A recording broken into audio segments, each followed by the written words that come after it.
درود به شما دوستان عزیز، خوش اومدین همگی به کانال یوتیوب من. امروز در خدمتتون هستم با آموزش یک نوع موتیف مادر بزرگ دیگه یا همون گرنی موتیف که به صورت مورب هست. تعداد موتیف کنار هم دیگه قرار میگیره و همونطور که میبینید بعد از اتصال یا کار برجسته و موربی رو بهمون میده. هر اندازه هم دوست داشته باشید میتونید موتیفا رو کوچیک بزرگ کنید و اونا رو اتصال بدید، یا اینکه نه کلا یک موتیف بزرگ داشته باشید و از اون به عنوان شال مبل استفاده کنید. یک کار بسیار زیبا که مناسب لباس، پتو و رو تختی یا حالا هر چیز دیگه‌ای که شما دوست داشته باشید هستش. بسیار کار مقرون به صرفه‌ای هست. دوستان ببینید من این کار رو اومدم با خورده کانواهایی که از کارهای قبلی باقی مونده بود اونا رو کنار هم دیگه قرار دادم، گره زدم و به هم دیگه اتصال دادم. فقط یه جوری اتصال دادم که گره ها همه به یک سمت کار افتاده باشه که روی کارمون کار تمیزی رو داشته باشیم. قسم بافت از این قسمت شروع میشه به صورت مثلثی، یعنی به صورت سه‌گوش هستش و در ادامه اون رو تبدیل به موتیف مربعش میکنیم. من با کانوای ضخیم‌تر، کانوای اسپورت هم این آموزش رو داشت، این موتیف رو بافتم، اون رو تبدیل به یک دستگیره کردم، یک بندینک براش گذاشتم و اینا. میتونید با کانوای ساده ببافید، میتونید با اسپورت ببافید، هر بسته به کاری که قرار هست استفاده کنید. کانواتون رو حالا ضخیم یا نازک بردارید. و دیگه این که برای اتصالش هم از هر نوع اتصالی که دوست داشتید، من یه اتصال ساده پای بست رو انتخاب کردم برای اون اندازه. این سایزی که من بافتم 20 سانتی متر است. در داخل ویدیو توضیح دادم که کجاش رو تا چه اندازه ببافید که این اندازه بشه، یا حالا بزرگترش کنید، کوچیکتر کنید، یا حالا هر سایزی که دوست داشتید. این موتیفی رو هم که بافتم با این کانوا آکریل تافت 10 سانتی متر شده. این رو با قلاب شماره 3 و این کار رو با قلاب شماره 3.5 بافت زدم. بریم با هم دیگه این آموزش بسیار زیبا، کاربردی در عین حال ساده رو با هم داشته باشیم. قبل از اون ممنون میشم که لایک کنید ویدیو رو و سابسکرایب هم یادتون نره. برای شروع بافتمون ابتدای گره میزنیم سر قلابمون. 1 2 3 4 زنجیره میزنم، میام بست میزنم روی اولین زنجیرم و اینجا یک حلقه درست کردم. 1 2 3 4 زنجیره میزنم، میام درون همین حلقه شروع به بافت پایه بلند میکنم و 3 تا پایه بلند میبافم. 1 2 و 3. توی همین فضا یک پایه بلند 3 مرحله‌ای، یعنی توی 3 مرحله 2 تا یکیش رو انجام میدم و 1 2 3 4 زنجیره میزنم، کارم رو به پشت میچرخونم. اینجا رو ببینید دوستان، من اینجا یک فضا الان اینجا دارم، درست زیر این زنجیره هایی که هست که بافتم 3 تا پایه بلند، یک فضای زنجیره‌ای هم اینجا دارم. توی اولین فضا 3 تا پایه بلند می بافم. 1 2 و 3. پایه بلند ها رو رها می کنم، میام درون فضای آخر 3 تا پایه بلند هم اینجا می بافم. 1 2 و 3. حالا توی همین فضا یک پایه بلند 3 مرحله، یعنی توی 3 مرحله اون رو بافت میزنم. 1 2 3 4 زنجیره کار رو میچرخونم. ببینید دوستان، ما توی این بافت تا جایی که بافتمون رج افزایش داره و کاهشی نکردیم اون رو، توی هر رج یک فضا به همون اضافه میشه. ببینید الان 1 2 و 3 فضا دارم. توی همین فضا میام 3 تا پایه بلند میبافم. 1 2 3. فضای بعدی روی پایه ها بافت نمیزنیم. 3 پایه بلند، الگوی بافت ننه یا همون مادر بزرگ. 3 پایه بلند، فضای آخر 3 پایه. 1 2 و 3. در فضای آخر کنار 3 تا پایه بلند ها یک پایه بلند 3 مرحله. 1 2 3 4 زنجیره کار رو میچرخونم. ببینید الان 1 2 3 4 تا فضا دارم. 1 2 3 تا دسته ستایی پایه بلند. همونجا تو همون فضای اول 3 تا پایه بلند. فضای بعدی 3 پایه بلند.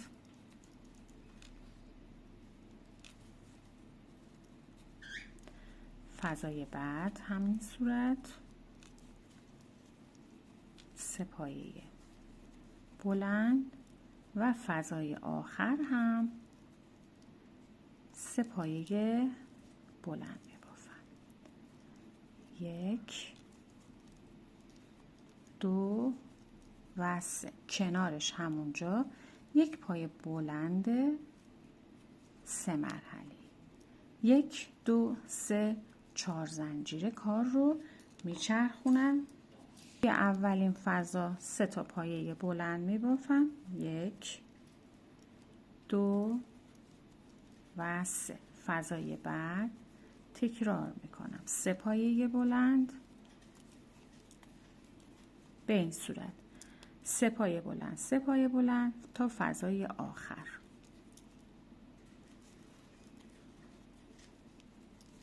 فضای آخر که میرسیم 3 تا پایه بلند هم اینجا میبافیم. 1 2 و 3. همونجا یک پایه بلند 3 مرحله. 1 2 3 4 زنجیره کار رو میچرخونم. 1 2 3 4 5 تا دسته دارم الان و 6 تا فضا. توی فضای اول تکرار میکنیم. 3 پایه بلند 2 و 3. فضای بعدی 3 پایه بلند. ادامه میدم. توی هر کدوم از فضاها 3 تا پایه بلند میبافم تا به گوشه برسم.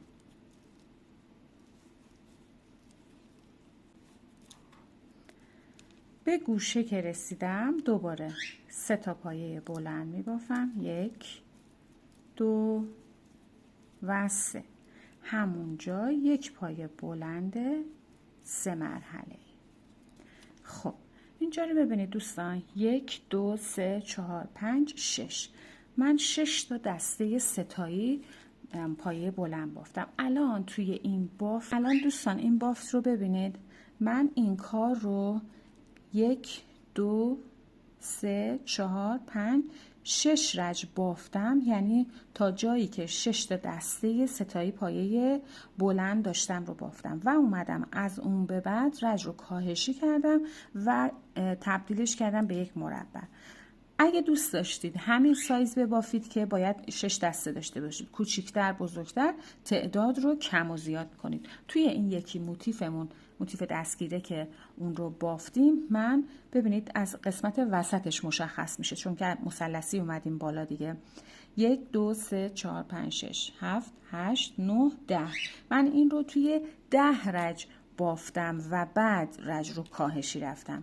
میتونید باز هم بزرگتر کنید برای کارهای دیگه یا اینکه کوچیک‌تر بدیم. همونطوری که گفتم رج رو کاهشی میریم. اینجا 1 2 3 زنجیره میزنم، کارم رو میچرخونم. تا رج قبل 4 تا زنجیره میزدیم دیگه. اینجا حالا 3 زنجیره. ببینید توی این فضای اول که زیر این زنجیره هم هست، اینجا دیگه بافت نمیزنم. اینجا رو میپرم میام. توی فضای بعدی 3 تا پایه بلند میبافم و فضای بعد 3 پایه بلند. فضای بعدی تکرار میکنم. توی هر کدوم از فضاها، حالا البته به غیر از اون فضای اول، 3 پایه بلند بافتیم. فضای بعد 3 پایه بلند. فضای بعدی 3 پایه بلند. به این صورت ببینید 1 2 3 4 5. الان من اینجا 5 تا دسته ستایی دارم. خب به اینجا که رسیدم فضای آخر رو میام دیگه 3 تا پای بلند توش نمی بافم، میام تو فضای آخر یک پای بلند 3 مرحله‌ای می بافم. ببینید کارمون به این شکل جمع میشه. 1 2 3 زنجیره میزنم، کار رو میچرخونم، توی این فضا دیگه بافت نمیزنم، توی فضای بعدی میخوام بین دسته ها 3 پایه بلند رو تکرار میکنم. فضای بعد 3 پایه بلند، فضای بعدی هم به همین صورت 1 2 و 3. فضای آخر 3 پایه بلند، البته فضای یک به آخر هست. خب حالا به فضای آخر که رسیدم دوباره فقط توی این فضا یک پایه بلند 3 مرحله‌ای. 1 2 3 4 دسته ها تبدیل شد به 4 تا دسته. 1 2 3 زنجیره میزنم، دوباره کارم رو به پشت میچرخونم و ادامه میدم. این فضا که رها میشه در فضای بعدی 3 پایه بلند، فضای بعد 3 پایه بلند، 1 2 و 3. فضای بعد 3 پایه بلند، 1 2 و 3. و فضای آخر یک پایه بلند 3 مرحله‌ای بافت میزنم. تعداد پایه بلند هم 1 2 3 شد 3 تا دسته ستای پایه بلند. دوباره 1 2 3 زنجیره میزنم، کارم رو میچرخونم، فضای اول رو رها میکنم. به همین ترتیب ما تعداد دسته های پایه بلندمون رو کم میکنیم. 3 پایه بلند، فضای بعدی 3 پایه بلند و فضای آخر یک پایه بلند 3 مرحله. 1 2 3 زنجیره، کار رو میچرخونم. الان اینجا ببینید من 2 تا دسته دارم، یک فضا. این فضا که چی؟ تو فضای بین 2 تا دسته تکرار میکنم 3 پایه بلند، در فضای آخر هم یک پایه بلند 3 مرحله. خب الان اینجا رو ببینید 3 تا گوشه کامل هست. برای اینکه این گوشه هم مثل گوشه های دیگه باشه اینجا حالا یک زنجیره میزنم، کار رو میچرخونم، توی این فضا یک پایه بلند ساده میبافم، یک زنجیره میزنم و نخم رو اینجا کاتش میکنم به این صورت. البته این خب این الان شکل مربعی هست که من اینجا بافتم، ولی این نخم ضخیم‌تر کانوای اسپورت هستش و الان این رو بافتم. حالا میخوام یک حاشیه اختیاری البته هست بهش اضافه کنم. خب برای قسمت حاشیه بافت من با رنگ مشکی میام، هر رنگی که دوست داشتید دیگه به سلیقه خودتون بافت میزنید. از همون جایی که نخ رو قطع کردیم دقت کنید که روی بافتمون باشه و ببینید به این شکل مورب هستش دسته هامون. شروع میکنیم. البته این بیشتر دقتش برای زمانی هستش که شما میخواین موتیف ها رو کنار هم اتصال داشته باشید که خطها به یک سمت باشه. 3 زنجیره میزنم به عنوان یک پایه بلند و همونجا یک پایه بلند دیگه میبافم. پایه ها که رها میشه میام توی فضای زنجیره‌ای. حالا 2 تا پایه بلند میبافم، 1 و 2. فضای بعدی 2 پایه. توی هر فضا 2 تا پایه بلند میبافم، تکرارش میکنم تا برسم به گوشه. 1 و 2. ببینید 1 2 3، این البته گوشه بافتم هست. 1 2 3 4 5. اینجا میشه گوشه بعدی بافت من. خب میام اینجا 2 تا پایه بلند میبافم، 3 زنجیره، همونجا 2 تا پایه بلند دیگه و گوشه بافتم رو شکل میدم. ادامه میدم توی فضای بعدی 2 تا پایه بلند، فضای بعد 2 پایه بلند و ادامه میدم توی حالا همونطور که گفتم هر اندازه هست کارتون و هر اندازه که موتیف فضا دارید تو هر فضا 2 تا پایه بلند میبافید. دقت کنید که فضاهاتون کم و زیاد نشه توی هر ضلعتون. به غیر از گوشه 1 2 3 4 5 تا دسته، اینجا هم به غیر از گوشه 5 تا دسته بافته بودم. خب به گوشه که رسیدم تکرار میکنم 2 پایه بلند، 3 زنجیره و همونجا 2 پایه بلند دیگه میبافم. میام توی فضای بعدی 2 پایه بلند و به همین صورت گوشه دیگه بافتم رو هم شکل میدم